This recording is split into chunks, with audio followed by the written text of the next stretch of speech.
നമസ്കാരമുണ്ട്. എൻ്റെ പ്രധാനമന്ത്രിക്കും സുരേഷ് ഗോപി സാറിനും. അപ്പോൾ ഇന്ന് കുറേ വിദ്യാർത്ഥികൾ, ഒന്നും അറിയാത്തവർ, കുറേ ആളുകൾ എൻ്റെ ഇൻസ്റ്റാഗ്രാമും ഫേസ്ബുക്കിലും പിന്നിൽ കയറി അതിൻ്റെ പാസ്വേഡിൽ കള്ളത്തരം ചെയ്ത് അവരുടെ പേരിൽ സ്വന്തമാക്കുന്നത് ശ്രദ്ധയപ്പെട്ടിട്ടുണ്ട്. അത് ഒന്നും രണ്ടും അല്ല, 300 എണ്ണമാണ് ഇങ്ങനെ ചെയ്തിട്ടുള്ളത്. അപ്പോൾ ഇത് ചെയ്തവർക്കുള്ളൊരു ചെറിയൊരു മുന്നറിയിപ്പ് നൽകാം. ഞാനിതിൽ സൈബർ സെല്ലിന് മുമ്പ് കൊടുത്തുള്ള ഒരു കംപ്ലൈൻറ്റ് അത് അന്വേഷിച്ച് വരുന്നുണ്ട്. ഉന്നത പോലീസുകാർ നിരന്ന് തപ്പിക്കൊണ്ട് വരുന്നുണ്ട്.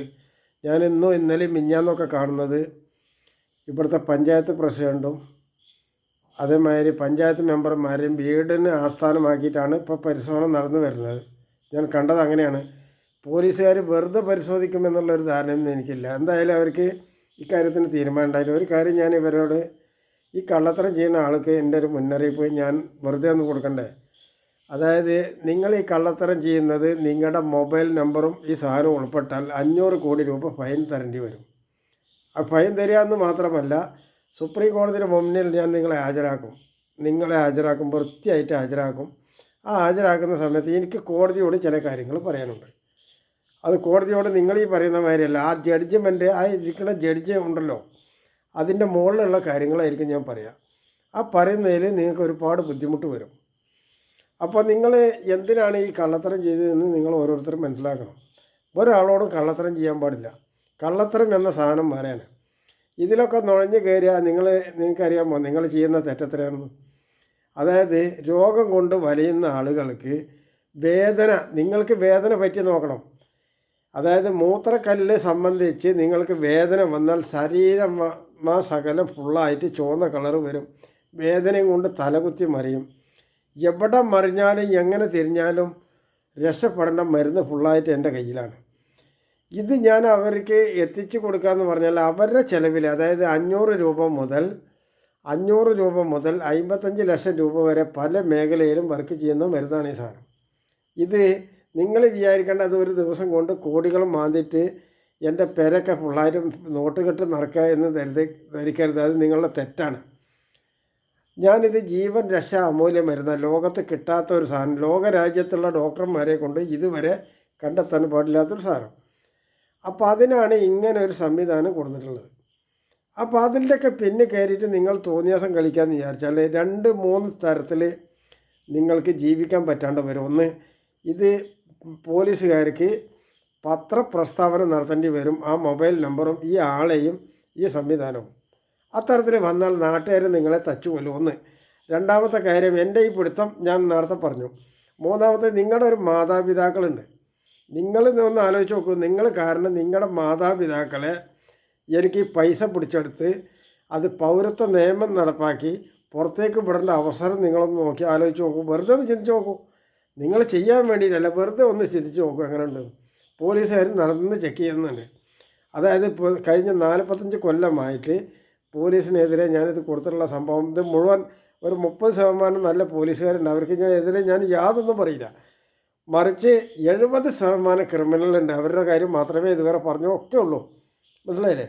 ഈ നല്ല പോലീസുകാരുണ്ട്, അവർക്കൊന്നും ചെയ്യാൻ കഴിയില്ല എന്ന് എനിക്ക് 100% ഉറപ്പാണ്. കാരണം മുഖ്യമന്ത്രിയെ പോലെയുള്ളവർ തടസ്സം ചെയ്യുന്നതാണ് ഈ സാധനങ്ങൾ. എന്തായാലും ഇത് പോലീസുകാർ ഇത്തരം സംവിധാനങ്ങൾ നടന്നുകൊണ്ടിരിക്കുന്നുണ്ട്. അതായത് അന്തിമ തീരുമാനം വന്നാൽ എനിക്ക് ഒറ്റ വരിയിൽ റിപ്പോർട്ട് ചെയ്തു. അതായത് ഇപ്പം നിൻ്റെ പേപ്പർ കണ്ടാൽ നിങ്ങൾക്ക് മനസ്സിലാവും. ചുവന്ന മഷിയിൽ ഒറ്റ വരിയിൽ ഒരു റിപ്പോർട്ട്. ഈ ചുവന്ന മഷി ആയിരിക്കാമെന്ന് അറിയാം നിങ്ങൾക്ക്. അത് നിങ്ങൾ ആദ്യം ഒന്ന് മനസ്സിലാക്കുക. അതായത് വലിയ ജഡ്ജിമാർ അല്ലെങ്കിൽ ഉയർന്ന പോലീസുകാർ ഉപയോഗിക്കുന്ന, ഉയർന്ന പോലീസുകാർ, മറ്റവർക്കൊന്നും അതില്ല. അപ്പോൾ ഈ ആ ഉയർന്ന എന്ന ഭാഗത്തിൽ ഏറ്റവും ടോപ്പ് വരുന്നത് ഞാനാണ്.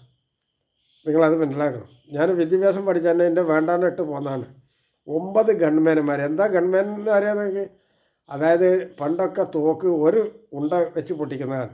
അങ്ങനെ 9 പേര് കാവൽ നിൽക്കണം. അന്നത്തെ ഒരു വലിയ സെറ്റിങ്സാണത്.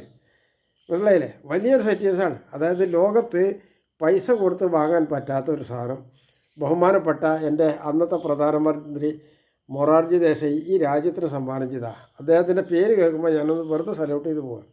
ഇത് നിങ്ങൾക്ക് പഠിക്കാൻ വേണ്ടിയാണ്. അപ്പോൾ അത്തരത്തിൽ ആരെങ്കിലും ഉണ്ടെങ്കിൽ വളരെ പെട്ടെന്ന് കുറഞ്ഞ ദിവസം കൊണ്ട് തെറ്റ് പറഞ്ഞ് അതിൻ്റെ കാര്യത്തിലേക്ക് കിടക്കേണ്ടി വരും. കാരണം ഒരാളുടെയും ഐഡിയ ഇങ്ങനെ കളവ് നടത്തരുത്. കാരണം ഇതുപോലുള്ള വല്ല ഐഡിയ കളവ് നടത്തി നിങ്ങൾക്ക് റീച്ച് വരും, നിങ്ങൾക്ക് അതിൻ്റെ സംവിധാനം വരും എന്ന് പറഞ്ഞാൽ റീച്ചല്ല വരിക, റീത്താണ് വരിക. റീത്ത് എന്ന് പറഞ്ഞാൽ മനസ്സിലായില്ല, മരിച്ചു കഴിഞ്ഞാൽ ഒരുപാട് ആളുകൾ വന്ന് നിങ്ങളുടെ കാലിൻ്റെ മുകളിൽ കൊണ്ടുവെക്കുന്ന പൂവിൻ്റെ കെട്ട്. അതുമാത്രമല്ല, നിങ്ങളുടെ മാതാപിതാക്കൾ നിങ്ങൾ കാരണം കൊല്ലപ്പെട്ടേക്കാം, നിങ്ങളെ ജനം അടിച്ചു വന്നേക്കാം. ഇത് നിങ്ങൾ അടുത്ത ദിവസങ്ങളിലൊക്കെ വരുന്ന സംഭവങ്ങളാണ്. ഇപ്പോൾ എന്നോട് കളിച്ചിട്ടുള്ള കോൺഗ്രസ്സുകാർക്ക്, ലീഗുകാർക്ക്, CPMകാർക്ക് പുറത്ത് പാള വെച്ച് കെട്ടി നടക്കേണ്ട സ്ഥിതിയിലെത്തിയിട്ടുണ്ട്. പുറത്ത് പാള വെച്ച് കെട്ടിയാലും അവരെ രക്ഷ കിട്ടില്ല. കാരണം പൊതുജനം നേരിട്ടിറങ്ങി. ഞാൻ പറയുന്നത് അക്ഷരാർത്ഥത്തിൽ ശരിയുള്ളതാണ്. കാരണം എനിക്ക് കള്ളത്തരം ചെയ്യേണ്ട ആവശ്യമില്ല. ഞാൻ ഈ വീട് നിങ്ങൾ നോക്കി ചോർന്നൊലിച്ചിട്ടാണ് കിടക്കുന്നത്. ഇത്രയും വലിയ സംവിധാനത്തിലുള്ള ഇങ്ങനെ ഒരാൾക്ക് ഇങ്ങനെ പൊഴുത്തുകാരിയിൽ കിടക്കേണ്ട കാര്യം എന്താ? കാര്യമുണ്ട്. അത് നിങ്ങളാദ്യം മനസ്സിലാക്കണം. ലോകരാജ്യത്തുള്ള അമേരിക്കൻ പ്രസിഡൻ്റാണ് ലോക പോലീസ്. ജപ്പാനാണ് കണ്ടുപിടുത്തത്തിൽ കൂടുതലുള്ളത്. അതിൽ കൂടുതൽ കൺസ്ട്രക്ഷൻ ഫീൽഡിലുള്ള തുർക്കികളാണ്. ഇവരെ കൊണ്ടൊന്നും ഇക്കാലം വരെ, അതായത് അതേ സ്ഥാനത്ത് ഹുസ്നി മുബാറക്ക് ഈജിപ്തിൻ്റെ, ഇവർക്കൊന്നും ഈ ലോകം അത്ര ഇരുന്ന കാലത്തോളം കണ്ടുപിടിക്കാൻ പറ്റാത്ത വിദ്യകളിലാണ് ഞാൻ ഇറങ്ങി തിരിച്ചുള്ളത്. അതിലാണ് ഇന്ന് 100% വിജയം. നിങ്ങളുടെ വീട്ടിലുള്ള സോളാർ ഡിവിഷൻ്റെ തലക്ക് എനിക്ക് ചില നിബന്ധനകളൊക്കെ ഉണ്ടായിരുന്നു. ഞാനൊരു വാട്ടർ ബാലൻസ് ഉണ്ടാക്കി വെച്ചിരുന്നു. പട്ടാമ്പിക്കാർക്ക് വിവരമുള്ള ആളുകളുണ്ടെങ്കിൽ അന്ന് ആ സാധനമാണ് ലെവലിൽ കൊണ്ടുപോകുക. അതാണ് ഏറ്റവും സേഫ്റ്റിയുള്ള സാധനം. കാരണം ഒരു സാധനത്തിനെയും നോക്കണ്ട. കാരണം അതിൻ്റെ സംവിധാനം എന്ന് പറഞ്ഞാൽ നിങ്ങൾക്കത് അറിയില്ല. വാട്ടർ ബാലൻസ്, ഒരു ടാങ്ക് വെള്ളം കൊണ്ട് അങ്ങോട്ടും ഇങ്ങോട്ടും കളിക്കാണ്. ആകെ വേണ്ട ഒരു ടാങ്ക് വെള്ളം, മനസ്സിലായില്ലേ? ആ സംവിധാനം കൊണ്ടുവരാൻ ഇവിടെ ഉള്ള നരനായ്ക്കളെ അയച്ചില്ല എന്നുള്ളത് നിങ്ങളൊന്നും അറിയണം. ഇതുമൂലം ഈ രാജ്യത്തിന് ഇന്നായി മറ്റുള്ളതൊന്ന് കിടക്കട്ടെ എന്ന് കണക്കാക്കി ഞാൻ. അത് കഴിഞ്ഞപ്പോൾ ഞാൻ കണക്കാക്കിയത്, പണ്ടൊക്കെ കാൽക്കുലേറ്ററിലുള്ളൊരു സാധനം ഒന്ന് മാറ്റി സ്ഥാപിക്കാൻ വേണ്ടിയിട്ട് എൻ്റെയും കൂടിയ സപ്പോർട്ട്. അങ്ങനെയാണ് ഇന്നത്തെ സോളാർ.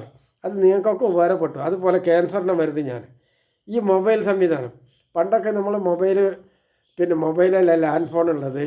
പിന്നെ ഒരു ദിവസം ഒരാൾക്ക് കിട്ടുന്ന കൂലി 3 പൈസ. ഒരു മാസത്തെ ഫോണിൻ്റെ ബില്ല് 550 രൂപ.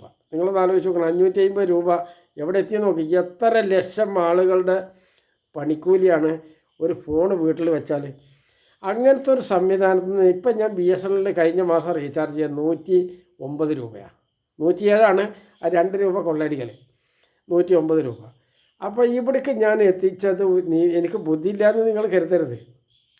നിങ്ങളുടെ ജഡ്ജിമാരെ കൊണ്ട്, ഈ പഠിച്ച ജഡ്ജിമാരെ കൊണ്ട് കഴിയാത്ത ഐഡിയകളാണ് ഞാൻ ചെയ്തുകൊണ്ടിരിക്കുന്നത്. എല്ലാ ഭാഗങ്ങളും ഒരു ദിവസം കൊണ്ട് 40 കിലോമീറ്റർ പാലം കെട്ടാൻ സാധിക്കും. ഇതൊക്കെ എൻ്റെ ആ കാഴ്ചപ്പാടിലുള്ളതാണ്. മനസ്സിലായില്ലേ? അടിത്തറ മുമ്പ് പണിയെടുത്തിട്ടുണ്ടാവണം. ഇങ്ങനെയൊക്കെ സംവിധാനത്തിൽ വന്നതാണ്. അതുകൊണ്ട് മക്കളെ, നിങ്ങൾ വേണ്ടാത്ത കളി കളിക്കരുത്.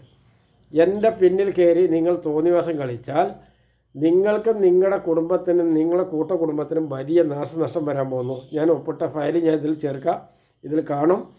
കാരണം ആ സംഭവമുണ്ട്. കാരണം കഴിഞ്ഞ 2-ാം മാസത്തിൽ എൻ്റെ പഞ്ചായത്ത് മെമ്പർ എന്നെ പെട്രോൾ ഒഴിച്ച് കത്തിക്കുമെന്ന് പറഞ്ഞിട്ടുള്ള സാധനത്തിനാണ് ഇപ്പോൾ ഫയൽ ഒപ്പിട്ടായിട്ടുള്ളത്. അപ്പോൾ അത് മാത്രമല്ല, അതിന് മുമ്പുണ്ടായിരുന്നൊക്കെ അവർ ലേശപ്പെട്ടിട്ടുണ്ട്. എന്തായാലും ആ സാധനം വരുന്നുണ്ടെന്ന് പറഞ്ഞാൽ അതിപ്പോൾ ചില തടസ്സങ്ങളൊക്കെ അതിന് ഉണ്ട്. അതൊന്നും നിങ്ങൾ മുഴുവൻ കാര്യമാക്കണ്ട. എൻ്റെ 888,000 മില്യൺ കോടി രൂപയുടെ നാശനഷ്ടം ഉണ്ടാക്കിയത് ഒരെണ്ണത്തിനും ഞാൻ പിടിച്ചില്ല. ഞാനത് കടം മേടിച്ച പൈസ ഞാൻ അധ്വാനിച്ചുണ്ടാക്കിയതാണ്. ഇത് കൃഷിയുടെ, ഇത് ഉപയോഗിക്കേണ്ടത് ശ്വാസം മുട്ടിയില്ലേ അങ്ങനെ കളിക്കുന്ന ആൾക്കാരില്ലേ, അവർക്കുള്ളതാണ്.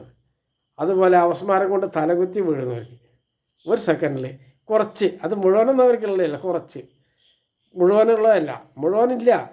അതൊക്കെ നിങ്ങൾ വേറെ ചിലവുണ്ടാക്കണം. തൽക്കാലത്തെ ഒരു ചൂണ്ടലിൻ്റെ മുകളിൽ വരെയല്ല, വളരെ കുറച്ച്. മനസ്സിലായില്ലേ? അല്ലാണ്ട് നിങ്ങൾക്ക് സൂഹിക്കാനുള്ളതല്ല. എനിക്കിവിടെ മണിമാളിക ഉണ്ടാക്കാനൊന്നും അല്ലാതെ. അതുകൊണ്ട് തോന്നിയാസം ചെയ്യുന്നവരും നോക്കണം. നിങ്ങൾ എന്തുണ്ടാക്കി സമൂഹത്തിന്? ഞാൻ 50 മില്യൺ കോടി ആളുകൾക്ക് ഇത്രയും കാര്യങ്ങൾ ചെയ്ത് നിങ്ങൾ എന്തുണ്ടാക്കി? കളവ് നടത്തിയോ? ഈ ആളുകളെ പറ്റിയിച്ചോ? അതൊക്കെ നിർത്തണം കേട്ടോ. അസ്സലാമു അലൈക്കും.